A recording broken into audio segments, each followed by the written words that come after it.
A história da humanidade está repleta de grandes civilizações. Grandes reis e monarcas do passado tiveram a sua vida recheada de glórias, ouro, muita riqueza, muito poder, muita disposição para mandar.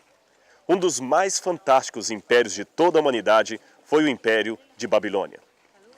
Babilônia seguiu como a grande rainha da Ásia dos tempos antigos. A Bíblia conta uma história muito interessante do profeta Daniel que ocorreu no reino de Babilônia sob o monarca Nabucodonosor. Essa história você verá no programa de hoje, Daniel em Babilônia. Hoje eu gostaria de tratar com vocês sobre a escavação em Babilônia. Já que eu não tenho condições de levar todos comigo às terras do Iraque, às terras do Oriente Médio pessoalmente, ou Médio Oriente, como vocês dizem aqui, então vamos fazer uma viagem virtual até esses ambientes. Primeiro eu gostaria de falar sobre a escavação em Babilônia.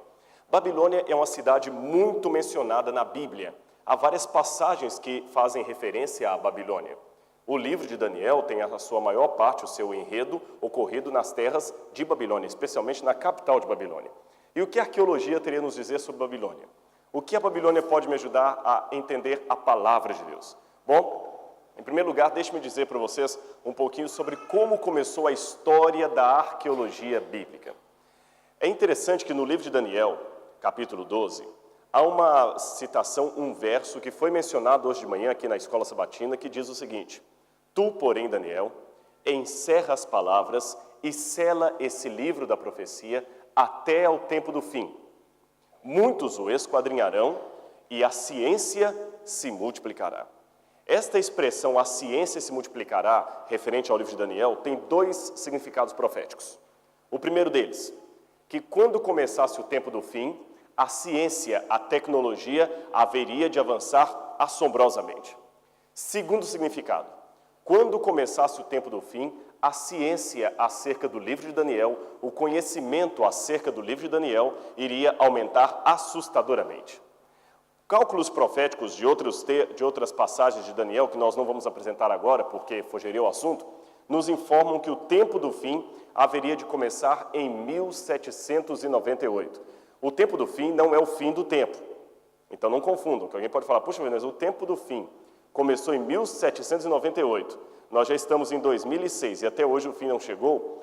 O tempo do fim não é o fim do tempo.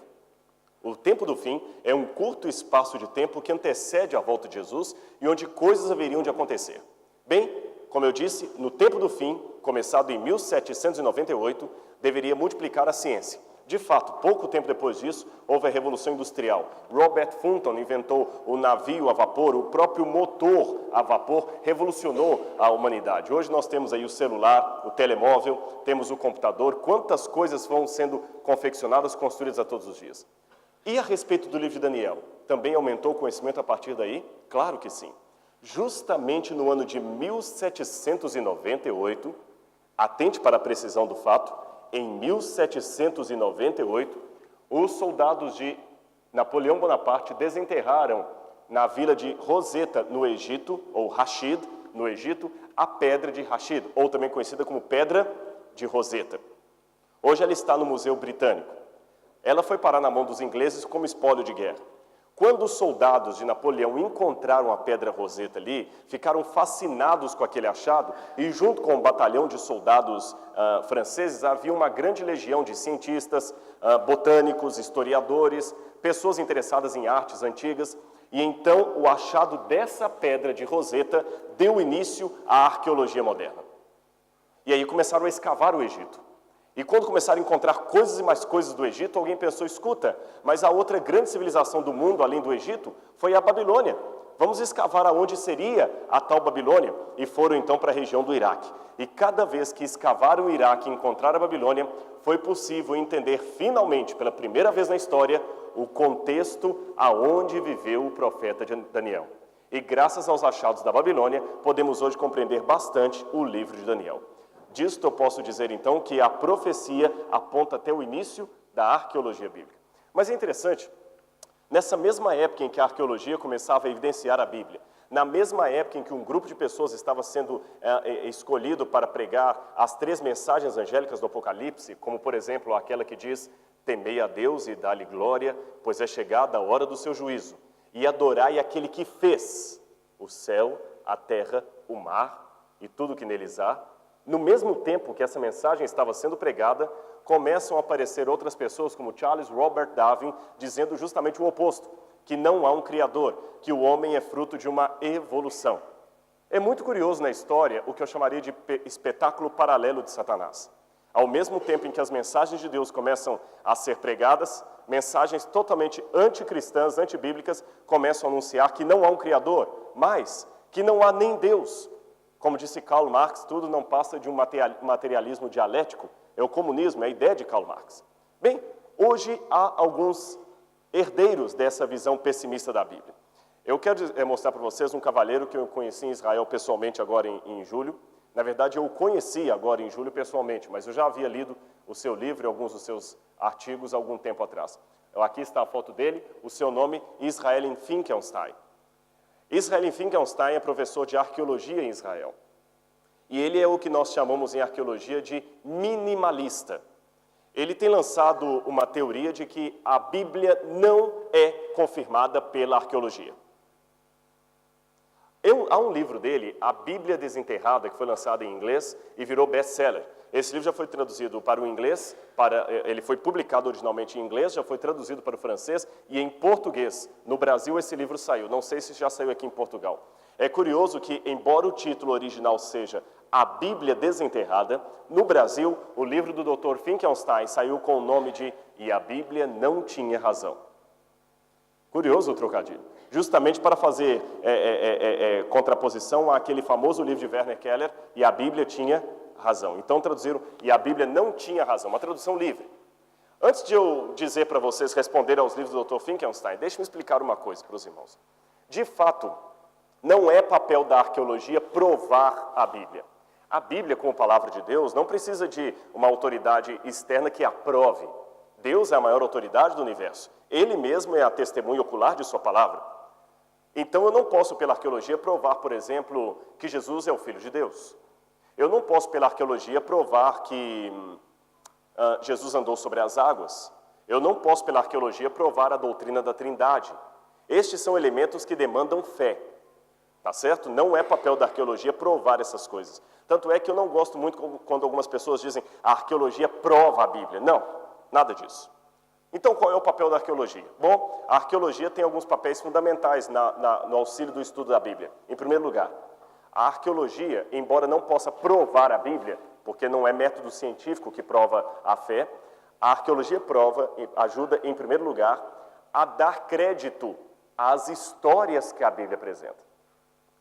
O axioma é muito simples de ser entendido. Eu vou, através da arqueologia, tentar descobrir se a história que a Bíblia conta é fidedigna, se a história que a Bíblia conta aconteceu de fato. Se a história que a Bíblia conta for verdadeira, a teologia que está por cima dessa história também o será. Se, de outra forma, a história que a Bíblia conta for falsa, a doutrina que se assenta nessa história também será falsa. Então, a arqueologia me ajuda, em primeiro lugar, a verificar a historicidade da Bíblia, se aquelas histórias de fato ocorreram. Em segundo lugar, a arqueologia também me ajuda a iluminar o ambiente no qual a Bíblia foi escrita. Irmãos, deixe-me dizer, a Bíblia foi escrita num contexto muito diferente do nosso, Médio Oriente. Bom, se do Brasil para Portugal, que são países irmãos, que vocês nos colonizaram, já há tanta diferença cultural, e hoje, com tecnologia, com a globalização, já há muitas diferenças culturais, de frases, expressões que aqui dizem uma coisa, no Brasil diz outra. Se entre dois países irmãos, com o mesmo idioma, já há tantas diferenças no idioma e nos costumes, imaginem se tratando do Oriente Médio de mais de 2000 anos atrás. Eu vou dar um exemplo para os irmãos. Se um rapaz está apaixonado por uma moça, se ele está amando a esta moça, o que ele vai dar para ela geralmente? Estou até apontando aqui. O que ele vai dar? Flores. E ela vai receber as flores e vai cheirar e ficar toda feliz com as flores que ela recebeu. Não seria isso? No Oriente Médio dos tempos bíblicos, seria diferente. Se um rapaz desse uma flor para uma moça, ela ficaria ofendida. E se ele teria uma chance de namorá-la, a chance terminaria ali. Sabem por quê? A flor é símbolo do que ele sente por ela. O que acontece com a flor no dia seguinte? Murcha, acaba. Então, significa que o que ele sente também acaba. Então, se um rapaz está apaixonado por uma moça, ele não lhe dá flores. Ele abaixa no chão, pega uma pedra e entrega para ela. Quanto tempo dura a pedra? Eternamente. Significa que o que ele sente também dura eternamente. Mas isso vale para o conceito bíblico, viu? Se você, rapaz, está gostando de uma moça aqui, não dê pedras para ela, porque ela não vai entender. No mínimo, ela vai pensar que você quer construir uma casa no fundo da casa dela, alguma coisa assim. Então, a pedra é um exemplo que eu dou. O modo deles entenderem, o modo deles raciocinarem era bem diferente do nosso. Então, compreendam isso. A arqueologia me ajuda a iluminar aquele ambiente no qual a Bíblia foi escrita. A arqueologia também me ajuda a compreender algumas passagens de difícil interpretação da Bíblia. Eu vou dar um exemplo, se eu não me engano, segunda-feira, onde nós falaremos sobre o coração de Faraó. Lembra que tem uma passagem na Bíblia que diz que Deus endureceu o coração de Faraó? Lendo isso grosso modo, parece assim que Deus é o responsável por Faraó ter sido tão duro. O que a arqueologia pode me ajudar a entender aquela passagem? Então venha segunda-feira que você vai entender. Um outro episódio curioso aconteceu uma vez que eu estava lá no Brasil, dando uma palestra numa igreja, e havia algumas pessoas muito conservadoras ali. E alguém me fez uma pergunta se era pecado, por exemplo, cortar os cabelos.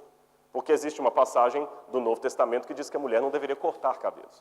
Eu expliquei que não é pecado isso. Só para os irmãos terem noção, naquela época do apóstolo Paulo, isso nós aprendemos pela arqueologia, a mulher ter os cabelos compridos não era uma questão de vaidade, era uma questão do que marcava a mulher como mulher.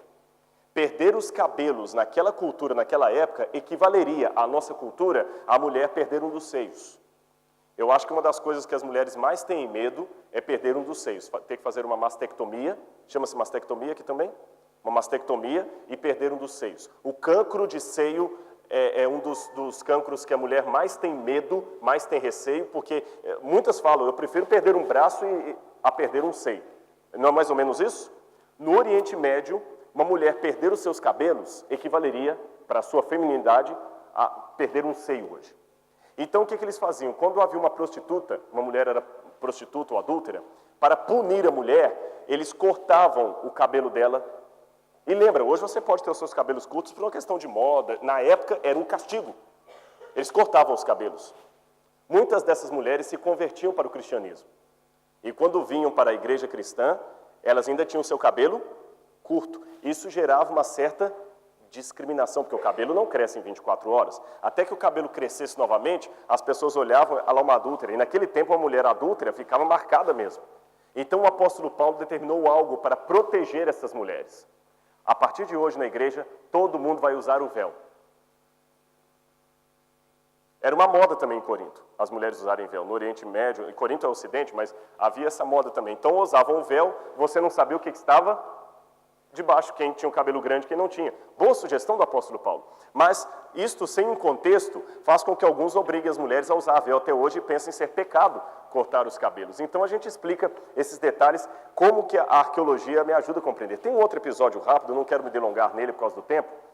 Tem um episódio que Jesus estava estrada afora, quando um jovem chegou até ele, e curioso que nos Estados Unidos, lá em Fort Lauderdale, na Flórida, um ateu me desafiou com essa pergunta. Ele perguntou assim, escuta, na Bíblia aqui, que Jesus é esse que vocês pregam, que ele não soube respeitar nem o luto de um rapaz? Tem um episódio nos evangelhos que diz que Jesus estava estrada fora e um rapaz chegou até Jesus e falou, Senhor, eu te seguirei, mas deixe-me primeiro sepultar o meu pai. E Jesus havia dito para ele, deixe os mortos sepultar os seus mortos. Você vem e me segue. Aparentemente, Jesus foi muito duro. Dá-se a impressão que aquele jovem estava com o pai dele no velório e só pediu alguns minutos a Jesus para sepultar o pai e voltar. E Jesus não permitiu isso. Imagine que eu convide alguém para vir à igreja e você fala, pastor, eu vou à igreja, deixa eu só sepultar o meu pai. Não, vem agora. Você nunca mais voltaria aqui. Mas a arqueologia me ajuda a entender esse contexto. Na época de Jesus, as pessoas não eram sepultadas imediatamente após a morte. E a expressão sepultar o pai não significava que o pai estava morto, era uma expressão idiomática. Era uma expressão idiomática. Acontecia o seguinte, quando um jovem era o primogênito da casa, ele jurava para a família que ia cuidar de todos os negócios da casa até a morte de seu pai. Então ele fala, eu sou responsável por sepultar o meu pai. Expressão idiomática. Quando o pai morria, ele era o responsável por dar banho no corpo do pai, lavava o corpo do pai, colocava o corpo do pai dentro de uma caverna, com uma pedra tapando a entrada, e o corpo ficava dentro daquela caverna ali por mais ou menos um ano e pouco. Depois de um ano e pouco, que o corpo estava lá dentro, esta pedra era removida, os ossos eram tirados e colocados num pequeno caixão de pedra chamado ossuário. Depois esse caixão era lacrado e o morto encontrava os seus mortos. Ele colocava os ossos do pai junto com os ossos de outros parentes que haviam morrido. Somente neste dia, um ano ou mais depois da morte, é que o corpo seria sepultado. À luz disso, fica fácil entender o episódio. Quando o jovem disse, eu te seguirei, mas deixe-me primeiro sepultar o pai dele estava vivinho da Silva. Ele só pediu a Jesus um prazo para esperar o pai morrer, e depois que o pai morresse, colocar o corpo ali, e depois de um ano tirar os ossos e colocar, e não que o pai estivesse imediatamente morto. Então compreendem como a arqueologia me ajuda a solucionar algumas passagens difíceis da Bíblia? Mas, voltando à questão do Dr. Finkelstein, estaria ele correto? Será que a arqueologia não comprova a Bíblia? Se por acaso esse livro já chegou aqui em Portugal, deixe-me dizer a você que ele se baseia num princípio metodológico frágil. Quem trabalha com método científico vai entender o que eu quero dizer. Qual é a fragilidade do princípio do Dr. Finkelstein? Ele trabalha com o argumento do silêncio. Ele diz o seguinte, nem tudo o que a Bíblia fala foi encontrado pela pá do arqueólogo. Compreendem o argumento dele? Nem tudo o que a Bíblia fala foi encontrado pela pá do arqueólogo. E é verdade, ele tem razão. Só que ele se esquece de anunciar para os leitores que 80% ou mais do grande tesouro arqueológico do passado está perdido. Mais de 80%. Ou está debaixo da terra esperando ser encontrado, ou está na coleção privada de algum milionário, ou foi roubado por dealers, por negociadores de antiguidades, ou foi destruído. Outro detalhe, se eu tivesse uma caneta Montblanc muito cara, e eu esquecesse a caneta Montblanc, em algum canto aí, e depois que eu voltasse para o Brasil, alguém anunciasse aqui, o pastor anunciasse, irmãos, o pastor Rodrigo perdeu uma caneta Montblanc aqui na igreja. Eu pergunto aos irmãos, se ninguém encontrar esta caneta, isto significa necessariamente que eu seja mentiroso? Claro que não. Eu tenho 1000 explicações para o sumiço e não achado da caneta. Eu posso ter perdido a caneta em outro lugar. Eu posso, de fato, ter perdido a caneta aqui e alguém pegou e levou para si. Pode acontecer aquela lei de Murphy, que a melhor maneira de encontrar uma coisa é procurando outra. E anos depois, quando eu já fui embora, alguém vai procurar uma outra coisa aqui na igreja. Oh, a caneta do pastor estava aqui, ninguém achou. Então, há 1000 explicações para o sumiço e não achado da caneta, antes de dizer que eu seja um mentiroso. Então, o fato de não termos achado uma evidência para cada história da Bíblia, não significa que a Bíblia seja mentirosa. Mas o pouco que nós encontramos já nos dá muito o que pensar. Eu vou mostrar o que aconteceu no passado. Aí está o rio Eufrates. Você se lembra que quando os Estados Unidos invadiram o Iraque, havia 2 Marines americanos que foram ejetados, o caça deles foi atingido por um míssil iraquiano, e os 2 Marines ejetaram a cadeira e caíram no rio Eufrates, e o pessoal estava procurando os Marines com metralhadora, lembram-se disso? Foi perto daqui que aconteceu aquele episódio. Este é o rio Eufrates, que passa por dentro da Babilônia. Hoje o Dr. Finkelstein desafia, onde está uma prova arqueológica que existiu Abraão? De fato, eu não tenho nenhum documento que prova a existência de Abraão. Não tenho. Eu não tenho nenhum documento que prova a existência de José do Egito. Eu não tenho nenhum texto egípcio que mencione o nome de um vizir chamado José o Hebreu. Não tem. Só que, no passado, também não havia nenhum documento que provasse a existência da Babilônia. Os únicos livros antigos a mencionarem a Babilônia eram a Bíblia, os escritos de Berosso e de alguns outros historiadores gregos de menor importância. Então, a semelhança do Dr. Finkelstein, no passado, as pessoas diziam, Babilônia nunca existiu. E quando os cristãos apresentavam a Bíblia, não, mas a Bíblia menciona a Babilônia. A história de Daniel aconteceu em Babilônia. Sabem qual era o desafio deles? Está bem. Aonde fica a Babilônia? E os cristãos não tinham nenhuma resposta a não ser fé. Não tinha como provar. Não tinha. E eles ainda desafiavam. Como é que pode sumir uma cidade inteira? Imaginem Lisboa inteira desaparecendo. Isso é um absurdo. Babilônia é um mito. Nunca existiu. E quando os cristãos diziam não existiu, Babilônia existiu sim, a Bíblia menciona, prove. E nós não tínhamos prova para dar. Até que, lembram que eu falei com vocês que em 1798 foi encontrada a Pedra Roseta, no Egito? Lembram-se disso? E que, a seguir, as pessoas saíram do Egito e começaram a escavar o Iraque. Havia no Iraque esta colina, Il-Babil, ou Hilá, a colina de Al-Hilá. E essa colina, ela fica ali, nas mediações de Bagdá. E os beduínos, povos do deserto, diziam que ali era a antiga Babilônia. Um detalhe, os beduínos são pessoas analfabetas, eles não têm cultura alguma. Eu tive a oportunidade de ficar habitando com beduínos durante 15 dias no deserto de Baiuda, que faz parte do Saara, lá na região do Sudão. 15 dias. Foi uma experiência muito interessante. Na sexta-feira eu conto para vocês como é a refeição na casa de um beduíno no meio do deserto. O homem que me atendeu tinha 4 esposas, mas eu não pude ver nenhuma das 4. E me chamava a atenção que ele não sabia o nome do presidente do Sudão. Eles são muito analfabetos. Mas também me chamava a atenção que ele sabia dizer de cor o nome, a genealogia de centenas de parentes que haviam morrido. De cor. Aí eu entendi por que na época da Bíblia era importante a questão das genealogias. Fulano que gerou Beltrano, que gerou Cicrano e assim por diante. Os beduínos tinham seu testemunho meio relegado pelos acadêmicos, porque diziam, nós não vamos acreditar em beduínos. Mas eles insistiam em dizer, ali era Babel. O beduíno, embora não tenha cultura formal, embora não tenha um diploma acadêmico da universidade, ele viveu, nasceu, cresceu e viveu durante toda a sua vida no deserto. Ele conhece o deserto. Seria como no Brasil a floresta amazônica. Se um catedrático da Universidade de Lisboa, da maior Universidade de Lisboa, for fazer uma pesquisa na floresta amazônica sobre medicina de ervas, eu tenho certeza que aquele índio analfabeto que mora na floresta amazônica vai ter muita informação preciosa para ele.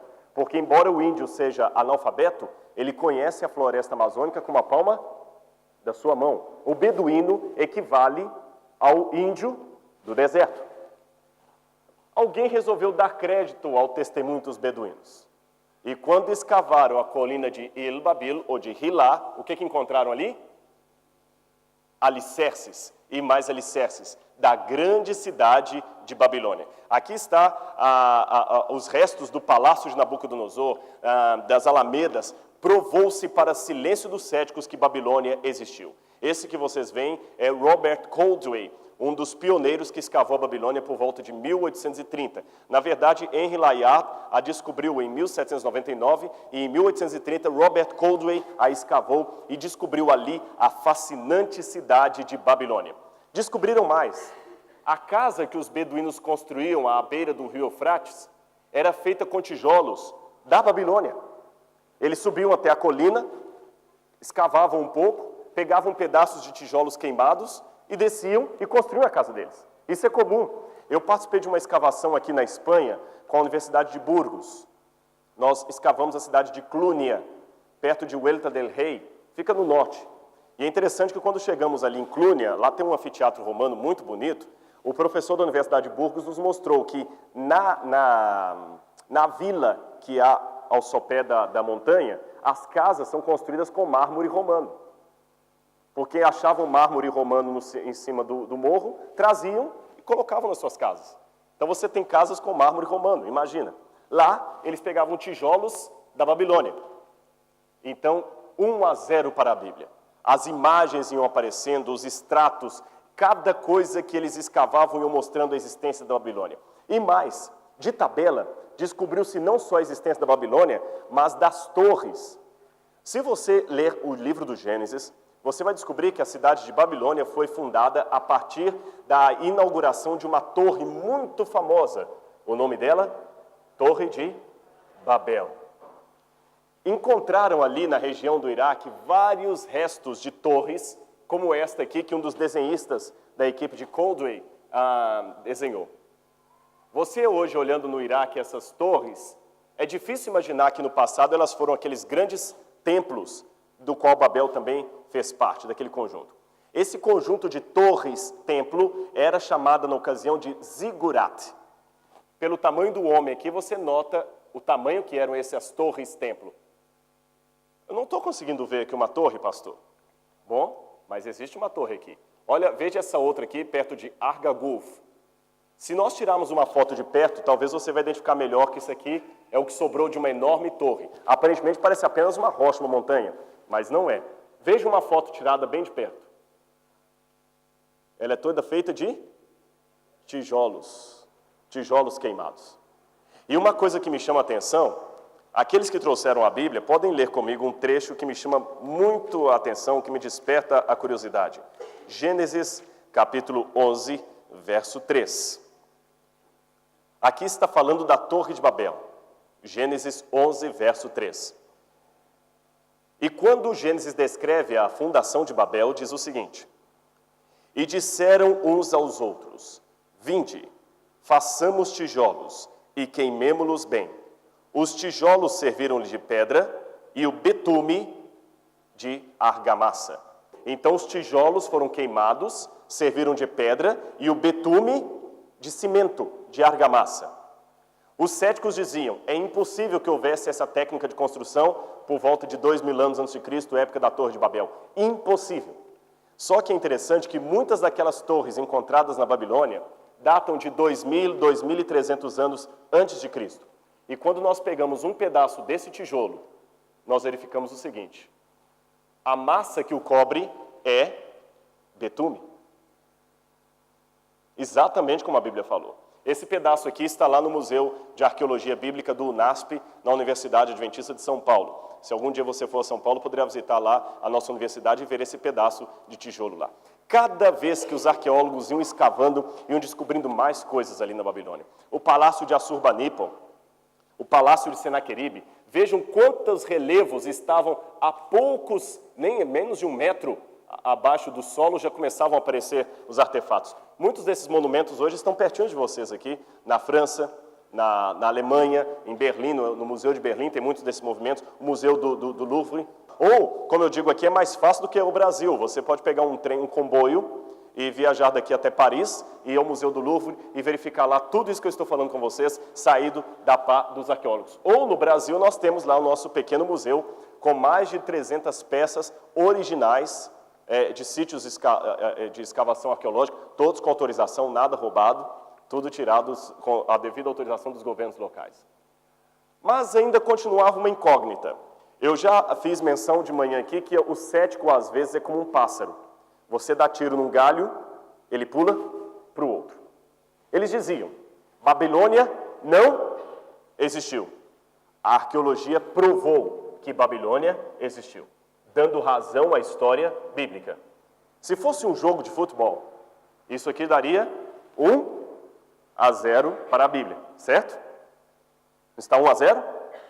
Mas eles ainda insistiam. Está bem, Babilônia existiu, mas Nabucodonosor não existiu. Eles até admitiram a grande cidade da Babilônia, fizeram até um desenho de como ela seria originalmente. Aqui você tem o templo de Zigurat, que é aquela torre-templo, como ele era originalmente, o Zigurat de Babel, né, o templo do Entemenac. Aqui você teria o templo do deus Marduk, o rio Eufrates, os jardins suspensos da Babilônia, com o palácio de verão de Nabucodonosor, tudo estaria aqui. A porta de Ishtar, que hoje está no Museu de Berlim, ela foi tirada tijolo por tijolo e reconstruída em Berlim. Aliás, eu acho que eu tenho uma foto aqui da porta de Ishtar. Vejam, e o interessante é que esses ladrilhos jamais foram retocados. A única coisa que aconteceu lá no Museu de Berlim é que eles passaram uma resina, no Louvre também tem um pedaço desses ladrilhos, eles passaram uma resina para proteger. Mas esse tipo de cor foi conseguido na época de Nabucodonosor. Vejam. Mas como eu disse para vocês, 1-0 para a Bíblia. Admitiram, Babilônia existiu. Mas eles diziam, Babilônia existiu, mas Nabucodonosor é uma lenda. Nunca existiu o rei Nabucodonosor. Quem fundou Babilônia foi a rainha Semíramis.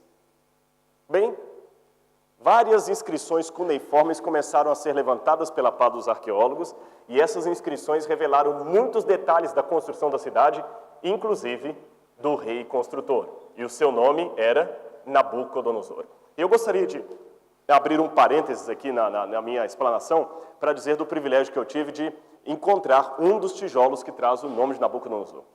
Curiosamente, essa experiência arqueológica não foi no Iraque, foi no Brasil. Eu vou contar para os irmãos como ela aconteceu a nível de testemunho. Há mais ou menos uns 25 ou 30 anos, muitos brasileiros iam para o Iraque e muitos brasileiros foram recrutados pela Mendes Júnior para ir trabalhar no Iraque. Tá certo? Aqui há muitas pessoas do leste europeu que vêm trabalhar em construção civil aqui em Portugal. Da mesma maneira, iam brasileiros para o Iraque. Da mesma maneira como muitos irmãos do leste europeu estão vindo para Portugal, brasileiros iam para o Iraque, há uns 25, 30 anos atrás. E um brasileiro do Espírito Santo, que é um dos estados do Brasil, ele subia nas ruínas de Babilônia e ele ficava vendo ali vários pedaços de pedra. E ele começava a conversar um pouquinho em inglês com o soldado que havia ali, o soldado fazia uma amizade com ele, e ele disse que todos os dias ele via esse tijolo aqui no chão, e com esses desenhos bonitos. No dia que ele estava indo embora, ele pediu ao soldado assim, escuta, deixa eu levar uma pedra aqui de lembrança para o Brasil, como uma prenda, não é isso? Um souvenir para eu lembrar do Iraque. O soldado, pô, pega a que você quiser. E vários dias que ele já estava vendo esse tijolo e jogava para o canto assim. Ele pegou esse tijolo do meio de todos os outros ali, agradeceu, enrolou com um jornal, enrolou com uma blusa, chegou no hotel, enrolou com uma toalha, colocou dentro de sua bagagem, de sua mala e levou para o Brasil. Só que ele pagou excesso de bagagem pelo peso daquele tijolo desse tamanho, o tijolo escapou da toalha e sujou a roupa dele toda, ele ficou chateado e ia deitar fora o tijolo, ia deitar fora.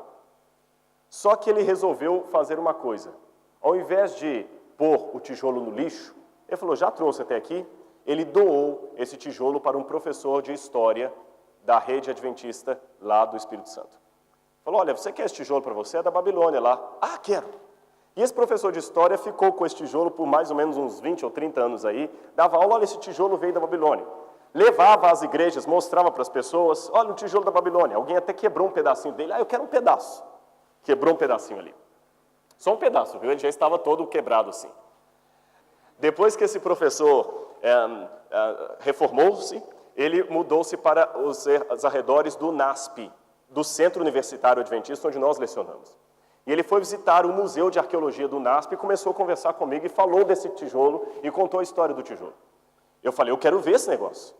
E quando eu corri à casa dele, eu falei, professor Paulo Barbosa, eu tenho uma coisa para te dizer.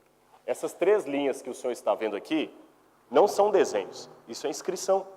Isso é inscrição acadiana. E ele falou, o que está escrito aí? E eu tive a oportunidade de estudar acadiano. Nós temos que estudar algumas línguas orientais para fazer, não para a língua corrente, não que você fala, mas para leitura, para interpretação de texto. E quando eu peguei um léxico e fui trabalhar na tradução daquele texto, o que eu descobri me deixou fascinado. Aqui está o nome de Nabucodonosor, rei da Babilônia. Esse é o primeiro símbolo que os irmãos veem aqui, como se fosse um asterisco.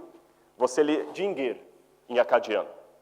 É um símbolo divino, que pode se referir aos deuses. Se for os deuses, você fala Ilu, parece com El em hebraico, Ilu. Se for aos reis, Dingir. Então aqui tem um nome de um rei, o nome próprio. E aqui, parecem 2 trombetas aqui, não sei se conseguem ver, se está nítido. Aqui você lê Lugal. Lugal significa em acadiano, rei. Então aqui aparece o nome do rei. Nabucodonosor. Em português, em bom português, Nabucodonosor. A tradução completa das 3 linhas ficou: eu sou Nabucodonosor, rei da Babilônia, provedor dos templos de Eságila e Êsida, e filho primogênito de Nabopolassar. O mais difícil depois da tradução, a minha esposa falou, meu amor, antes de você divulgar esse achado aí, confirme se você não cometeu um erro. Então eu mandei essa foto para professores de assiriologia, de acadiano em vários lugares do mundo, Universidade de Budapeste, John Hopkins nos Estados Unidos, Universidade de Andrews, e vários deles contestaram dizendo que estava correta a tradução. Só uma ajuda que um deles de Universidade de Budapeste me deu, eu não consegui decifrar o que estava aqui. E ele presumiu que aqui significa filho primogênito, de Nabopolassar, rei, a mesma palavra, rei da Babilônia. O mais difícil depois da tradução foi convencer o professor Paulo Barbosa a doar a peça para o museu. Mas conseguimos, ele está hoje lá no museu, uma pedra original da Babilônia que traz o nome de Nabucodonosor. Ele costumava colocar o seu nome em edifícios públicos, dizendo que ele construiu a Babilônia. Mas apenas para não gerar confusão, não foi esse achado que provou a existência de Nabucodonosor. Há outros tijolos com o nome de Nabucodonosor que foram encontrados. O Museu do Louvre tem alguns, o Museu Britânico. Nós tivemos a oportunidade de ter um parando na nossa mão lá no Brasil. Bom, Babilônia existiu, Nabucodonosor existiu. 2-0 para a Bíblia. Mas eles diziam, Belsazar não existiu. Sabem qual era o argumento deles agora? O achado dos tabletes com inscrição cuneiforme mostrava que o último rei da Babilônia chamava-se Nabonido. O último rei da Babilônia era Nabonido. E depois de Nabonido veio a Medopérsia e destruiu, tirou o poder, a hegemonia babilônica. Esse aqui é Nabonido. Teria sido ele, de fato, o último rei da Babilônia? Os achados arqueológicos apontavam para isso. Então eles diziam, está vendo?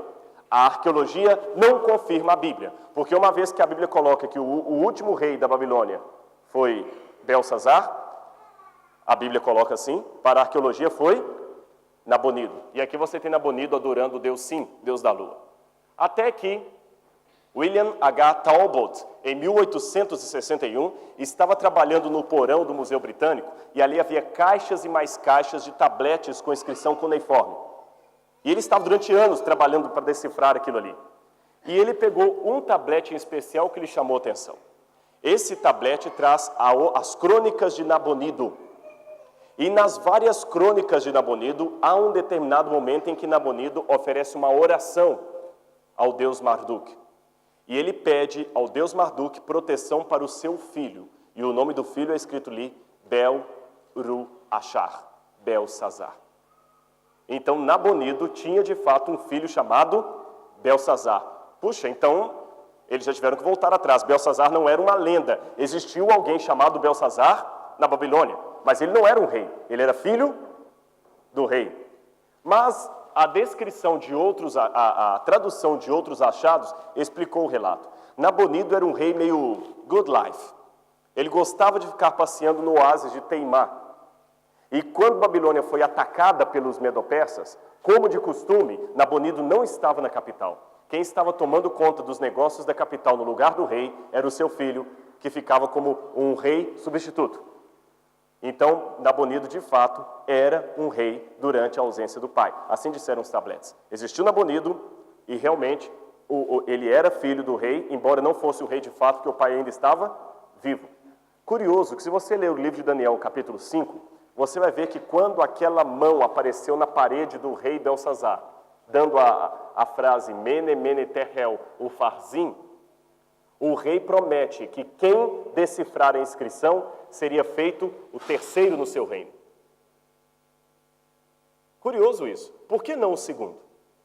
Quando José do Egito foi agraciado pelo faraó, o faraó fez dele o segundo. Por que Belsazar ofereceu o terceiro? Quer ler essa passagem na Bíblia? Quando Daniel chega para o rei, Daniel 5, verso 16, o rei diz assim, eu, porém, tenho ouvido dizer de ti, que podes dar interpretações e solucionar casos difíceis. Agora, pois, se puderes ler esta escritura e fazer-me saber a sua interpretação, serás vestido de púrpura, e terás um colar de ouro ao pescoço, e serás o terceiro no meu reino. Por que ele ofereceu a Daniel o terceiro lugar? Porque ele já era o segundo. Sem esse achado arqueológico, nós não poderíamos compreender esse episódio. E agora sabemos. Quanto que está o placar aí? 3-0 para a Bíblia. Agora não acharmos ainda o nome de Daniel em Babilônia. Então eles dizem que Daniel não existiu. O dia que nós acharmos o nome de Daniel, eles vão falar, tá certo, Daniel existiu, mas os leões da cova não existiram. Quer dizer, eles sempre querem duvidar. Aqui o achado de Ur, só para os irmãos terem noção como as dunas de areia cobrem um imenso edifício, esse é um dos zigurates, uma das torres encontradas em Ur dos caldeus. Pelo tamanho dos trabalhadores subindo a rampa, dá para ter noção o tamanho do edifício que estava completamente coberto de terra. Conseguem já ver uma estrutura aparecendo aqui? Originalmente ele teria esse formato.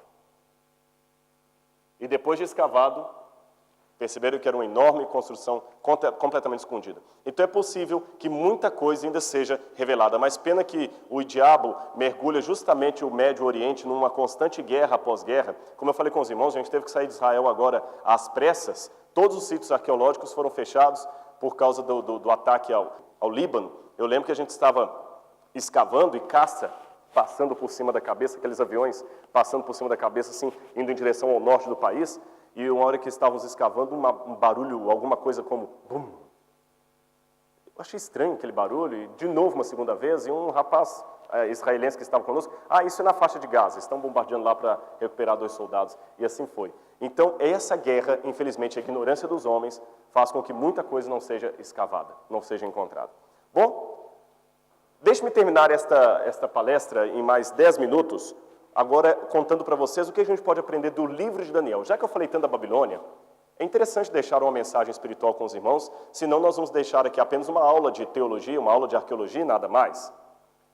Bom, uma primeira novidade que eu queria dar para vocês, nós temos uma evidência muito possível de ter sido encontrado na Babilônia o nome dos 3 companheiros de Daniel.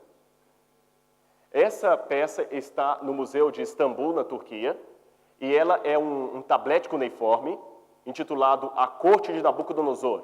Foi publicado já, e há um artigo de William Shea, publicado no Andrews University Seminary Studies, um artigo científico, mostrando algo muito interessante a respeito do texto que há nessas crônicas de Babilônia, nessa corte de Babilônia. Esse texto traz a lista de vários funcionários de Nabucodonosor. Nabucodonosor estava meio receoso de perder o seu reino, e ele instituiu 50 funcionários de sua alta confiança. E eles eram divididos em 5 classes de líderes. O texto começa assim: Eu, Nabucodonosor, ordenei os seguintes oficiais em exercício de suas funções para serem promovidos em meu séquito oficial. Como Maceno, nós não sabemos o significado da palavra Macheno, oficial, Nebuzeridanam, chefe da cozinha, Nebuzeribni, o escudeiro-chefe, Mushalim Marduk, Ardi Nabu e Hananu. Ora, se você pegar esses 3 últimos nomes, Ardi Nabu significa servo de Nebo, parece muito com Abed-Nego. Se você pegar Mushalim Marduk, parece muito com Mesaque, que significa Marduk, só que é interessante que reduz o nome original. Se você pegar Hananu, parece a mesma forma semita do nome Ananias. Então existe uma possibilidade arqueológica forte de termos encontrado aqui o nome dos 3 companheiros de Daniel. Irmãos, Daniel para ir em Babilônia não foi algo tão simples. Eles caminharam, e pelo que nós temos dos relevos que estão nos museus, geralmente a Assíria e os babilônios levavam os cativos a pé.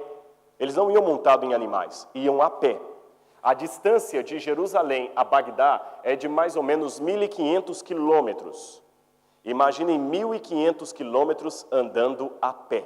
A uma velocidade média de 25 quilômetros por dia, eles gastaram em torno de 60 dias para chegar até a Babilônia. 60 dias enfrentando o deserto. E ali na Babilônia, uma coisa interessante, vários relevos que estão lá no Museu Britânico mostram a atrocidade que eles faziam com esses homens. Entre elas, a de castrar os exilados. Quando alguém ia trabalhar na corte do rei, eles mandavam castrar aqueles que iam trabalhar na corte do rei. Para quê? Para que ele não suscitasse descendência, não pensasse em sexo, mas apenas no dever, e não tivesse descendentes que pudessem vingar o fato dele ser um escravo. Ele vivia apenas para trabalhar para o rei, não ia se casar nem nada, e eram castrados. A Bíblia não diz explicitamente que Daniel foi castrado, mas é interessante que quem cuidava de Daniel e seus companheiros era um eunuco. Era um eunuco. Por que um eunuco cuidava deles? Será que Daniel também teve essa mutilação, sofreu a esse ponto? É interessante observarmos isso. E mesmo assim ele não perdeu a fé em Deus. Ali, como eu falei com vocês, a situação psicológica dele era terrível. O rei determinou a comida deles, vaieman. No hebraico, só Deus é admitido como sujeito desse verbo. Ali no livro de Daniel diz que o rei determinou a comida deles. Por isso que Daniel recusou comer a comida do rei. Ele preferiu a dieta adâmica, lá do Gênesis. Porque Deus determinou para Adão o que Adão deveria comer. O mesmo verbo. Só que lá aplicado a Deus, aqui aplicado ao rei. Então Daniel prefere comer a comida de Deus. Não era necessariamente uma questão de vegetarianismo. Daniel não era um mero historiador. Ele verificava o pulso da história. E aqui está o meu desafio para você. O gênio da filosofia cristã da história não é reconhecer a história apenas quando ela se torna livro na prateleira. É perceber a história enquanto ela está em curso. Há muitas pessoas ditas doutas que, na verdade, eles só reconhecem a história quando ela vira história, objeto de estudo. Eu vou exemplificar o que eu quero dizer. Se eu falar com vocês com relação ao racismo, por exemplo. Racismo existe? Mas é claro que existe. Mas as pessoas reconhecem o racismo sempre no passado ou longe. Mas se uma cena de racismo acontecer diante da sua vista, você está preparado para reconhecer que aquilo foi um racismo? Eu acho interessante, eu sou negro. E o Brasil costuma dizer que não há racismo ali. Mas eu já vi situações que foram claramente situação de racismo. Mas se você que é negro admite isso foi racismo, sabe o que você ouve? Cure o seu complexo de inferioridade. Não houve racismo aqui. Eu aceito o racismo, mas não sendo testemunho ocular dele. Muitos pais reconhecem defeito de criação no filho dos outros. Ele só percebe que criou mal o seu filho quando o filho já está com seus 17, 18 anos e não conversa com ele há mais de 2 meses. E não vem mais à igreja nem nada. Muitos casais só percebem que o casamento deles acabou quando já estão assinando o divórcio. Mas o processo não percebem. Aí fazem aquela pergunta clássica. Como, onde é que eu errei? Não é a pergunta clássica? Aonde que eu errei? O pai que está com problema com o filho. Pastor, aonde que eu errei? O casal que está com problema. Pastor, aonde nós erramos? Eles não percebem o problema enquanto está ocorrendo. Só depois que ele vira passado. Daniel não era assim. O importante da profecia de Daniel é verificar a coisa acontecendo aqui e agora, e não apenas quando ela vira história. E, aliás, esta é a dinâmica do grande conflito. Se nós sofrermos demais, nós não suportamos. Mas se nós sofrermos de menos, nós nunca saberemos quão mal é o mal. E agora eu termino dizendo uma coisa para vocês. Daniel estava ali em Babilônia, longe de casa, angustiado. Eu não sei quantos aqui já tiveram a situação de morar num outro país. Aqui há muitos brasileiros, pessoas do leste europeu, que não são portugueses, alguns talvez de Angola, da África. Por mais que você tente fincar raízes, o estrangeiro nunca é o seu país. Nunca. Estar fora de casa é muito ruim. Mesmo que você esteja com a documentação tudo certinho, você sempre é um estrangeiro. Eu tenho que estar com o meu passaporte, porque aqui eu não sou cidadão. Se acontecer alguma coisa aqui, eu não tenho direitos para me proteger. Eu tenho que correr para a Embaixada do Brasil. Mas se eu não chegar até lá, se eu tiver qualquer problema, eu não tenho os direitos de um cidadão português, porque eu não sou português. E nem vocês forem para o Brasil, não é assim? Ficar no exterior é muito ruim. Pior ainda, quando você está no exterior, não porque você trabalha numa grande multinacional, porque você foi contratado e ganha bem como qualquer um e tem um contrato. Quando você está no exterior como um refugiado, como um exilado. Pior ainda, aí que você não é ninguém mesmo. Daniel era um exilado em Babilônia. Mesmo tendo os direitos que o rei lhe dava, a sua vida era ameaçada de morte a todo instante. Qualquer sistema de loucura do rei, ele mandava matar todos os sábios. Lembra daquele salmo que diz, nos rios da Babilônia nós nos assentávamos e chorávamos? E as pessoas pediam, cantem para nós uma canção da vossa terra. E eles diziam, como podemos nós cantar se não estamos em Jerusalém? Como Jerusalém poderia eu cantar a respeito de ti? Eu termino o meu sermão com uma pergunta. Nós estamos aguardando o reino de Deus. Estamos aguardando a volta de Jesus. Como você está esperando a volta de Cristo? Como alguém que está no exílio, doido para chegar no lar? Ou como alguém que está em casa, confortável, tranquilo com a ideia de que seu Senhor tarde vem? Cuidado. Aquele que não vem pelo amor, vem pela dor. Deus pode fazer qualquer coisa para salvar você. Até dar o remédio mais amargo que você não quer beber. Eu me preocupo com a Europa, nós oramos pela Europa.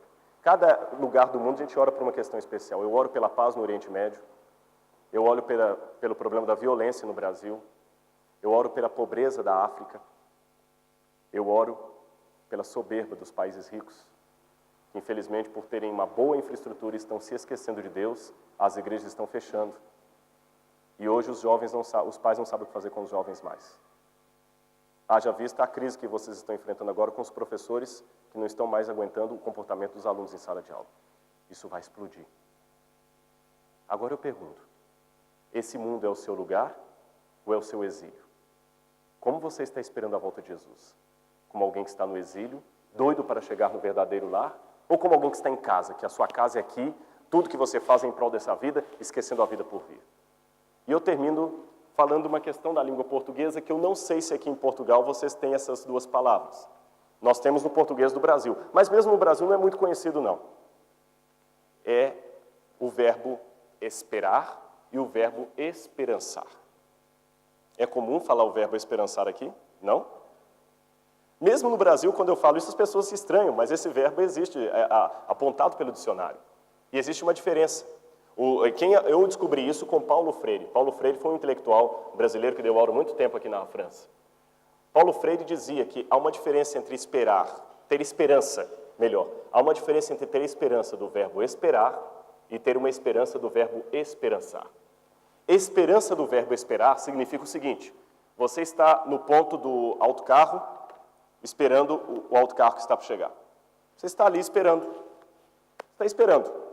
Você não está com pressa. Você está esperando, você sabe que ele vai vir. Ou quem sabe do comboio. Você está esperando. Como um monte de pessoas estão ali esperando. Isto é esperança do verbo esperar. Você tem esperança que ele venha. E nada mais. Mas vejam a segunda situação. Você está esperando o comboio porque alguém que você ama muito e há anos não vê, está a chegar naquele comboio. Você simplesmente está esperando de esperar? Você está ansioso, vem logo, a hora não passa, esse comboio não chega, eu vou ver fulano depois de tantos anos, que saudade, que vontade de vê-lo. Você está tão eufórico para esperar essa pessoa, que as outras em redor começam também a ficar na expectativa. Isso aconteceu comigo. Eu tive uma situação ruim de ter que ficar 50 dias longe da minha esposa nas últimas férias, porque eu fui para os Estados Unidos e para Israel. Eu fui escavar em Israel e para os Estados Unidos num programa de pós-doutorado na Universidade de Andrews. E a minha esposa foi para a África do Sul. Ficamos 50 dias sem nos vermos. Com um fuso horário bem diferente da África do Sul para os Estados Unidos, eram 6 horas de diferença. Então imaginem a dificuldade para falar, não tinha muita comunicação na África do Sul. Quando eu fui esperar minha esposa no aeroporto, que eu estava ali esperando com flores, havia algumas pessoas também esperando outros ali. Mas eu estava tão eufórico, eu falava, minha esposa, muito tempo que eu não vejo. Quando a minha esposa desceu, algumas mulheres que eu nem conhecia vieram cumprimentá-la. Então você que é a famosa amada, deixa eu te dar um abraço, seu marido está ansioso te esperando aqui. Isto significa esperança do verbo esperançar. É quando você está tão ansioso pelo que está por vir, que você contagia, no bom sentido, as pessoas, de modo que elas também começam a esperar junto com você. Que tipo de esperança você tem do reino do céu? Uma esperança do verbo esperar? Você está esperando a volta de Cristo? Ou uma esperança do verbo esperançar? Você está contagiando outros patrícios a esperarem junto com você? Você que sabe a resposta para isso. Você está no exílio ou você está em casa? Pense bem na resposta que você vai dar. Porque em breve o reino de Deus virá. E nós sairemos da Babilônia deste mundo, da confusão deste mundo, para a nova Jerusalém, onde não haverá homens suicidas, nem bomba, nem guerra com o Líbano, mas uma terra de eterna paz. Que Deus nos abençoe.